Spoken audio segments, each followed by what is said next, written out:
अस्सलाम वालेकुम dear viewers, कैसे हैं? उम्मीद करता हूँ सब खैरियत से होंगे। खुरम टैग के साथ आपकी खिदमत में फिर से हाजिर हुआ। सबसे पहले वीडियो देखें।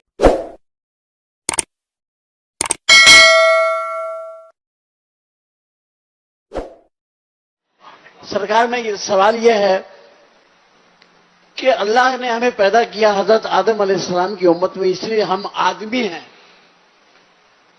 अल्लाह फरमाते हैं कि मैंने तुम्हें आदमी बना के पैदा किया, मगर तुम इंसान बन के वापस आओ। तरीका बता दीजिए जिससे हम आदमी से इंसान बन जाए और अल्लाह के सामने पेश हो सके। कोई आयत ऐसी इंसान आदमी बनाया तो इंसान बन के आओ, आयत या हदीस को ऐसी याद नहीं आ रही। जी तो नाज़रीन, आपको क्या लगता है कि मौलाना इलियास कादरी साहब को यहाँ पर क्या कहना चाहिए था? मैं एक बात अर्ज करना चाहता हूँ, माजरत चाहता हूँ आपको, कि उसमें यह है कि इंसान तो रसूल करीम हजरत मोहम्मद मुस्तफा सल्लल्लाहु अलैहि वसल्लम का बताया गया कि ऐसे इंसान बन के आओ। तो इस वक्त हमें उनकी पैरवी करनी चाहिए और वो सारा कुछ अपनाना चाहिए जो रसूल। जी तो नाज़रीन, मेरे पॉइंट ऑफ व्यू से बात तो सही कर रहे हैं कि अल्लाह ताला ने हज़रत मोहम्मद सल्लल्लाहु अलैहि वसल्लम की ज़िंदगी पर चल कर हमें अपनी ज़िंदगी को बेहतर करने का हुक्म दिया है कि मेरे नबी की जो ज़िंदगी है ना, वो आप लोगों के लिए नमूना है, आप लोगों के लिए प्रैक्टिकल है। तो आप मेरे नबी की सीरत ज़िंदगी पर चलें और अपनी ज़िंदगियों को अच्छा करें, और आप एक आदमी से एक अच्छे इंसान तभी बनेंगे जब आप सल्लल्लाहु अलैहि वसल्लम की सीरत नबी पर अमल करेंगे। चलें देखते हैं कि मौलाना इलियास कादरी साहब इस पर क्या जवाब देते हैं। रसूल करीम सल्लल्लाहु अलैहि वसल्लम में था। फंस गया सीएम। मोहम्मद रसूलुल्लाह सल्लल्लाहु तआला अलैहि वसल्लम जैसा तो कोई बन ही नहीं सकता। पर क्यों? तो ये रिवायत आपने पता नहीं कहाँ से सुनी। जी तो नाज़रीन, आपने मौलाना इलियास कादरी साहब का जो है ना रिस्पॉन्स सुना कि उन्होंने कहा कि हज़ूर पाक सल्लल्लाहु अलैहि वसल्लम वसल्लम जैसा तो कोई बन ही नहीं सकता। तो ये रिवायत गलत है, पता नहीं आपने कहाँ से सुनी है। तो मेरे पॉइंट ऑफ व्यू से यहाँ मौलाना इलियास कादरी साहब को इस तरह मैदान से नहीं भागना चाहिए था। उन्हें ये एक्सेप्ट करना चाहिए था कि हज़ूर पाक सल्लल्लाहु अलैहि वसल्लम की जो ज़िंदगी है हमारे लिए एक अमली नमूना है। हमें आप सल्लल्लाहु अलैहि वसल्लम की सीरत को अपनाना चाहिए। मेरा एक सिंपल सा क्वेश्चन है कि यहाँ पर अगर मौलाना इलियास कादरी साहब को देख कर लोग उनको फॉलो करते हैं, उनको देख कर सर पर जो है ना सब्ज़ अमामा बांधते हैं, उन्हें देख कर जो है ना उनका जो तौर तरीका है उसको अपनाते हैं, तो अगर एक आम इंसान की खातिर लोग अपने आप को ढाल सकते हैं, हम हमारे आखिरी ज़मान हज़रत मोहम्मद मुस्तफ़ा सल्लल्लाहु अलैहि वसल्लम के नक्शे कदम पर चलकर उनकी ज़िंदगी पर अमल करके हम जो है ना अपनी ज़िंदगी को बेहतर क्यों नहीं कर सकते? हम हज़ूर पाक सल्लल्लाहु अलैहि वसल्लम की ज़िंदगी पर चलकर अपनी ज़िंदगी को बेहतर कर सकते हैं, क्योंकि मेरे नबी की जो ज़िंदगी है ना वो सरापा रहमत है। मेरे नबी की ज़िंदगी में जितने भी मामलात हैं, अगर हम उन मामलात को अपनी ज़िंदगियों में ले आएँ तो हमें किसी भी मुश्किलात का सामना ना करना पड़े। हम जो है ना मुकम्मल तभी बनेंगे जब हज़ूर पाक सल्लल्लाहु अलैहि वसल्लम की सीरत नबी को अपनाएंगे। तो नाज़रीन, आप क्या कहेंगे? आप कमेंट्स लाजमी कीजिएगा। चलें अब आगे सुनते हैं मौलाना साहब आगे क्या फरमा रहे हैं। लेकिन अब्दुल कादिर जिलानी जिनको मैं चाहता हूँ, उनका हाल ये है, जब माँ उनकी उंगली पकड़कर लेकर बचपन में उस्ताद के यहाँ ले गई थी तो उस्ताद की बारगाह में बैठे हजरत अब्दुल कादिर जिलानी अभी छोटे ही हैं, 4 साल की उम्र है, और माँ लेके उस्ताद के पास पहुंची तो उस्ताद ने कहा, बेटा पढ़ो औज़ु बिल्लाहि मिनश शैतानिर रजीम। हुजूर गौसे आज़म रज़ियल्लाहु ताला अन्हु ने औज़ु बिल्लाहि मिनश शैतानिर रजीम बिस्मिल्लाहिर रहमानिर रहीम, और उसके बाद पढ़ना शुरू किया अल्हम्दुलिल्लाहि रब्बिल आलमीन। पढ़ते पढ़ते अलिफ लाम मीम ज़ालिकुल किताबुल ला रैब फीह, पहला पारा पढ़ा, 5वां पारा पढ़ा, 6वां 7वां 8वां 9वां 10वां 11वां 12वां, इस तरह से पढ़ते पढ़ते तकरीबन 18 पारे पे जब पहुंचे तो उस्ताद कहने लगे, रुको रुको रुको रुको। अभी तक तो अब्दुल कादिर पढ़ते न थे, और जब पढ़ना शुरू किया तो रुकते न थे। उस्ताद कहने लगे, साहबजादे पढ़ने आए हो कि पढ़ाने? नाज़रीन, आपने एक और कहानी सुनी जिसमें यह बताया जा रहा है कि शेख अब्दुल कादिर जिलानी रहमतुल्लाह अलैह, जो कि सिर्फ 4 साल के थे, उनकी वालदा उन्हें मदरसा लेकर जाती हैं, उनको मदरसे में एडमिशन दिलवाने के लिए जाती हैं। तो वहाँ पर जो उस्ताद हैं वो गौसे पाक को ये कहते हैं कि पढ़ो बिस्मिल्लाहिर्रहमानिर्रहीम। अब्दुल कादिर जिलानी रहमतुल्लाह 18 सुपारे तक कुरान मजीद सुना देते हैं। इन मौलाना से एक सवाल ये है कि आप मुझे इस बात की तस्दीक दें, आप ये जो बात अथेंटिक तौर पर कर रहे हैं, आप ये जो कहानी सुना रहे हैं, आप इसका हवाला दें और इस बात की सनद दें। आप हमें बताएं ये बात किस हद तक सच है। क्यों आप शेख अब्दुल कादिर जिलानी रहमतुल्लाह अलैह के पीछे पड़ गए हैं हाथ धोकर? ठीक है ना, आप उनका नाम यूज़ करके अपने कारोबार को चमका रहे हैं। और पागल इंसान, मेरी बात गौर से सुन। आपने कभी हज़ूर पाक सल्लल्लाहु अलैहि वसल्लम के बारे में पढ़ा है कि आप सल्लल्लाहु अलैहि वसल्लम जब दुनिया में तशरीफ़ लाए, आप इस दुनिया में आए, ठीक है ना, आपने अपनी बचपन की ज़िंदगी गुजारी, आपने अपनी जवानी की ज़िंदगी गुजारी, और उस ज़िंदगी में आप सल्लल्लाहु अलैहि वसल्लम ने जो है ना बहुत से नेक अमाल किए। आप ईमानदार थे, आप दयानतदार थे, आपने लोगों के मामलात को इंसाफ के साथ तय किया। लेकिन मेरा ये सवाल यहाँ के प्यारे नबी हज़रत मोहम्मद मुस्तफ़ा सल्लल्लाहु अलैहि वसल्लम को जब नबूवत का हुक्म हुआ, जब हज़रत जब्राईल अलैहिस्सलाम आप सल्लल्लाहु अलैहि वसल्लम के पास तशरीफ़ लाए और कहा इक़रा बिस्मि रब्बिकल लज़ी खलक़, पढ़ ए नबी अपने रब के नाम से, ठीक है ना, वहाँ पर आप पर पहली आयत नाज़िल हुई थी। मतलब आपको वहाँ से आपका इल्म जारी कर दिया गया था। जिस सरवर कायनात के लिए अल्लाह ताला ने इस दुनिया को तख्लीक किया, तो ऐसा नहीं लिखा गया कि आपने 4 साल की उम्र में या आपने 10 साल की उम्र में या आपने 20 साल की उम्र में इतने कुरान मजीद एक सांस में पढ़ दिए, एक रात में पढ़ दिए। तो आप इस तरह की कहानियाँ ना सुनाएं, आप इस तरह की कहानियाँ सुनाकर लोगों को गुमराह कर रहे हैं। ठीक है, अल्लाह के जितने भी वलीउल्लाह हैं वो काबिल इज़्ज़त हैं, काबिल एहतराम हैं, उन्होंने दीन के लिए वाकई काम किया, हम उनके दीन के काम से इनकार नहीं कर सकते, ठीक है ना, हम उनके बारे में कभी भी गलत नहीं बोल सकते कि उन्होंने दीन का काम नहीं किया।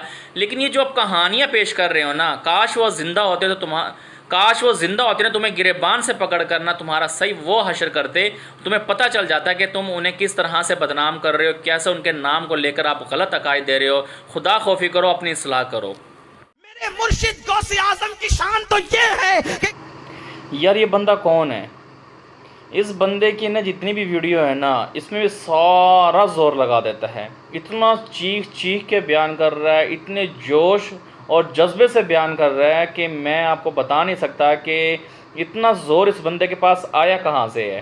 कि गौसे पाक फरमाते हैं मेरा मुरीद मशरिक में हो और मैं मगरिब में हूँ, और मुरीद पर मुसीबत आ जाए और वो मुझे मदद के लिए पुकारे तो मैं उसकी मदद के लिए पहुंच जाया करता हूँ, ताकि मेरे चाहने वाले को ठोकर लगती है तो हाथ पकड़कर उससे गिरने से बचा लिया। तोबा थारा मूड खराब कर दिया।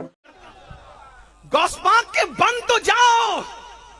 गौस पाक कहते हैं मैंने वादा लिया जिन्नात के बादशाह से कि मेरे चाहने वाले के घर में कोई जिन्नात नहीं आएगा। सॉरी सर, मैं नहीं आ पाऊंगा। यकीन कीजिएगा मेरा बिल्कुल भी हंसने का मूड नहीं था आज, लेकिन यार इस बंदे की स्पीच सुन के ना मैं यकीन कीजिएगा ऐसे दिल कर रहा कि ज़ोर ज़ोर से हंस लूँ। कहीं भी कोई बात इस बंदे की आज तक मैंने ये नहीं सुनी जिसमें ये है ना कोई इस्लाह की बात कर रहा हो, कोई हुस्न अखलाक की बात कर रहा हो, कोई अल्लाह की बात कर रहा हो, कोई अल्लाह के रसूल की बात कर रहा हूँ। इस भाई से मेरी एक रिक्वेस्ट है, खुदा का वास्ता एक वीडियो अल्लाह की बड़ाई पर बना दो भाई, और एक वीडियो हजूर पाक सल्लल्लाहु अलैहि वसल्लम की सीरत पर बना दो। आप जो है ना गौसे पाक के पीछे लगे, ऐसा लगता है कि गौसे पाक से आपको महाना मंथली पैसे मिलते हैं, ठीक है ना, जो आप उन पर इतनी वीडियो बना रहे हैं और वो भी मन गढ़ंत कहानियाँ। तो भाई अकल को हाथ मार, कोई ऐसा कंटेंट बना जिसको लोग देख, अगर कोई 4 लोग देखते हैं तो उन वीडियो को देख कर ना 2 तो राह रास्त पर आ जाए ना। ऐसा ना हो कि आपकी कहानियां सुनकर लोग सारे गुमराह हो जाएं। तो आप अकल को हाथ मारें, इतनी फनी वीडियो ना बनाया करें यार, यकीन कीजिएगा सारा मूड फ्रेश हो जाता है आपकी वीडियो देखकर।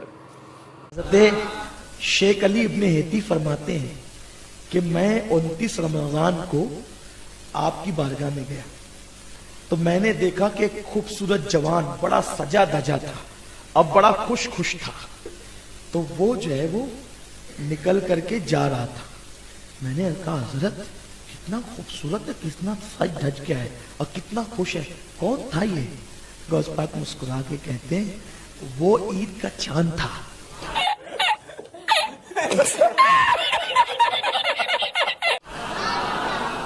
वो कोई इंसान नहीं था, वो कौन था? ईद का चांद था। और मुझसे इजाजत लेने आया था, हजरत 29 को निकलना है कि 30 को निकलना है?